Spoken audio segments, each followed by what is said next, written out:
G. Stanley Hall, pendiri American Journal of Psychology dan presiden pertama American Psychological Association, mengutarakan ketakutan sebagai antisipasi dari rasa sakit. Berdasarkan Lisa Rankin MD, ketakutan didefinisikan sebagai suatu perasaan tidak menyenangkan, muncul dari percaya bahwa seseorang atau sesuatu berbahaya, mungkin menyebabkan rasa sakit atau mengancam keselamatan, keamanan, atau kebahagiaan. Ketakutan, kecemasan, khawatir, dan stres mungkin memiliki definisi kamus yang berbeda, tetapi sejauh berhubungan dengan tubuh, khawatir, kecemasan, dan ketakutan semua memicu tanggapan tubuh menyangkut stres. Sebagian besar ketakutan orang tertuju pada satu atau lebih kategori ini. 1. Ketakutan pada situasi atau objek tertentu. Kategori ini adalah di antara takut yang paling umum. Orang mungkin takut terbang, ketinggian, hewan, suntikan, melihat darah, atau lainnya. Mereka bisa menjadi cemas hanya dengan mengantisipasi bertemu dengan objek atau situasi ini, dan sering mencoba sangat keras menghindari kontak dengannya. 2. Ketakutan akan sensasi tubuh. Beberapa orang takut akan sensasi yang datang dari dalam tubuh mereka sendiri, seperti jantung berdebar, pusing, atau sesak napas. Orang dengan takut tipe ini sering mengalami serangan panik berulang dan tak terduga, yang mana ledakan dari takut dan terkait ketidaknyamanan fisik. Dalam banyak kasus, akan mulai menghindari tempat atau aktivitas tertentu untuk mencegah serangan panik, atau meyakinkannya bisa melarikan diri dari situasi dengan mudah dalam hal panik. 3. Ketakutan penampilan dan sosial.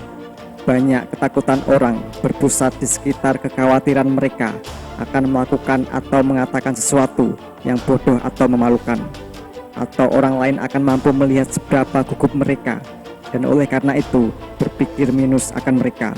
Beberapa orang dengan takut jenis ini, mereka takut hanya sedikit sosial atau situasi pertunjukan, seperti berbicara di depan umum. Yang lainnya takut hampir semua pertemuan sosial. Banyak orang dengan ketakutan ini memiliki kesulitan tertentu dalam memulai dan menjaga percakapan. 4. Ketakutan obsesif. Orang dengan ketakutan jenis ini bisa memiliki rangkaian berulang dan pikiran yang mengganggu, ide atau gambaran yang datang di pikiran lagi dan lagi, dan menyebabkan orang tersebut merasa cemas atau tidak nyaman. Kita sebut ini obsession. Obsession biasanya disertai oleh kebutuhan untuk melakukan dengan paksaan, yang adalah perilaku atau tindakan mental yang dilakukan dalam upaya untuk mencegah bencana atau mencoba untuk merasa lebih baik. Beberapa orang mungkin takut akan hal-hal seperti kontaminasi dan kuman. Lainnya takut bahwa mereka akan membuat kesalahan dan menyebabkan malapetaka atau menyakiti orang lain. 5. Kekhawatiran berlebihan. Banyak orang dengan kekhawatiran berlebihan dan tidak terkendali menghabiskan banyak energi mencoba untuk dapat mengendalikannya. Orang dengan kekhawatiran berlebihan sering menyerah pada kebiasaan mencoba mengendalikan kecemasan mereka dengan perpindahan cepat dari satu khawatir ke khawatir lainnya. Jadi ketika gambaran menakutkan muncul, mereka mulai mengkhawatirkan tentang sesuatu lain. Mereka bisa juga kesulitan mencoba untuk mengendalikan pikiran mereka dan pada tidak menjengkelkan diri mereka sendiri.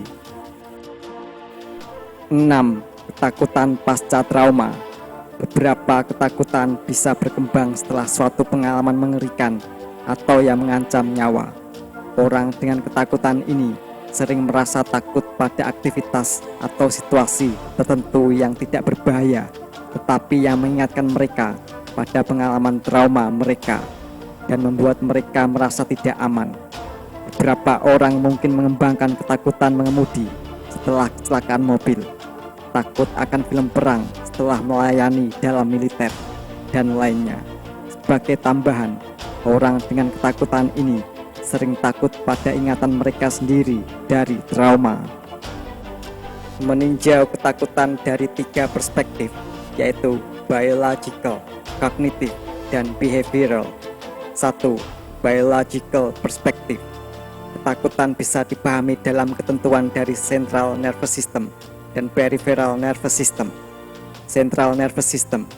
Ketakutan melibatkan banyak wilayah dari otak, tetapi kita harus memberikan perhatian khusus pada dua daerah, yaitu amygdala dan frontal cortex.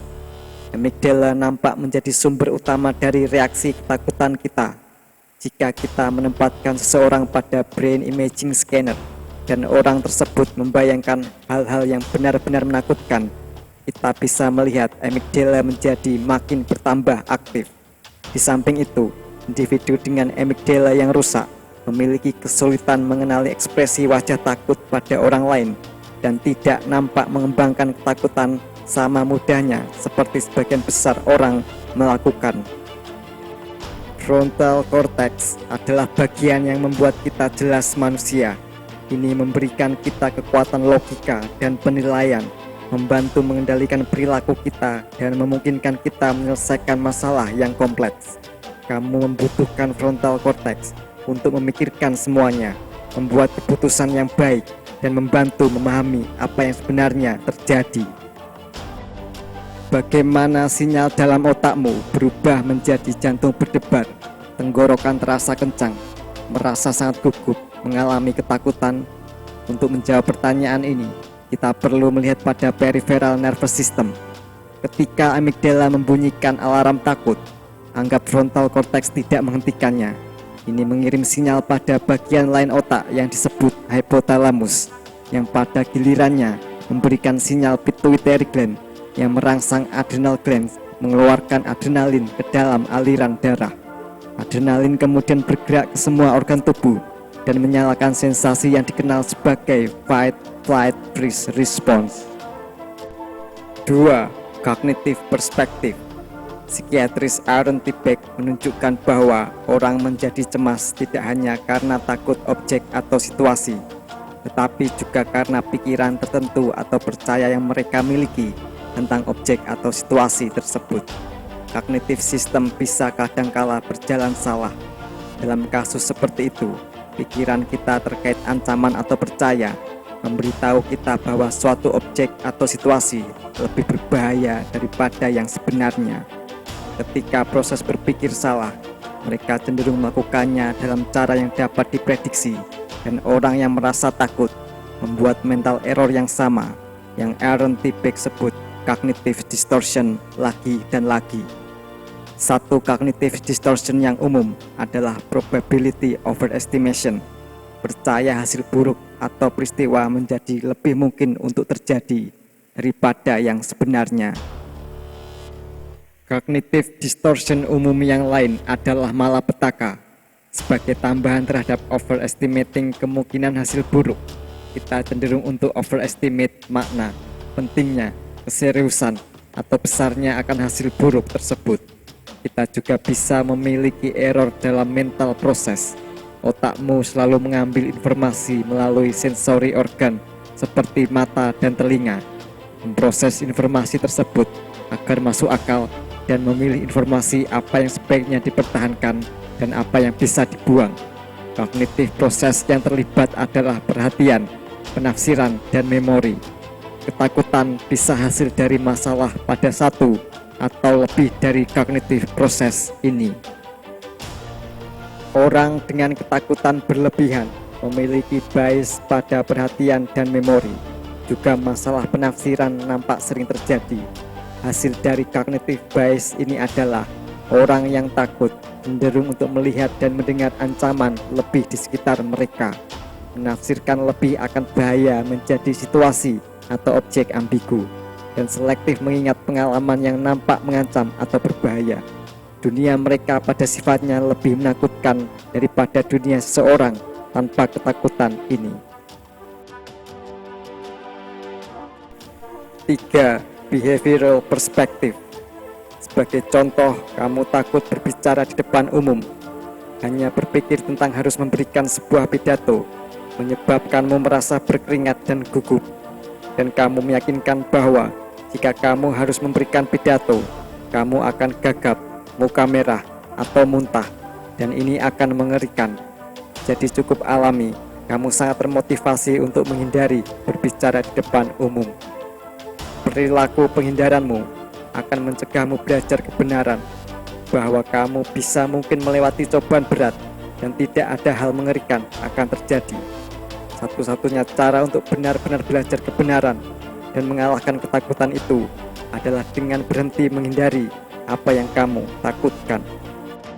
Berbagai komponen takut cenderung mempengaruhi satu sama lain untuk lebih baik atau lebih buruk. Faktanya, penelitian menunjukkan bahwa peningkatan pada salah satu dari 3 komponen ini bisa membimbing pada meningkatnya 2 yang lain. Jadi perasaan takut membuatmu berpikir dan bertindak takut. Bertindak takut membuatmu berpikir dan merasa takut. Ketika ketiga komponen takut benar-benar mulai mempengaruhi satu sama lain dengan kuat, hasil akhir adalah serangan panik. Berdasarkan Profesor Susan Jeffers, ini dilaporkan bahwa lebih dari 90% dari apa yang kita khawatirkan tidak pernah terjadi. Itu berarti bahwa kekhawatiran kita memiliki kurang dari 10% kesempatan untuk benar.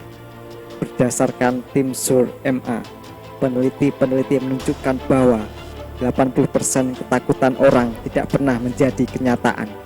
Di antara 20% yang benar, 17% dari itu berakhir tidak menjadi masalah besar, dan tersisa 3% survivable.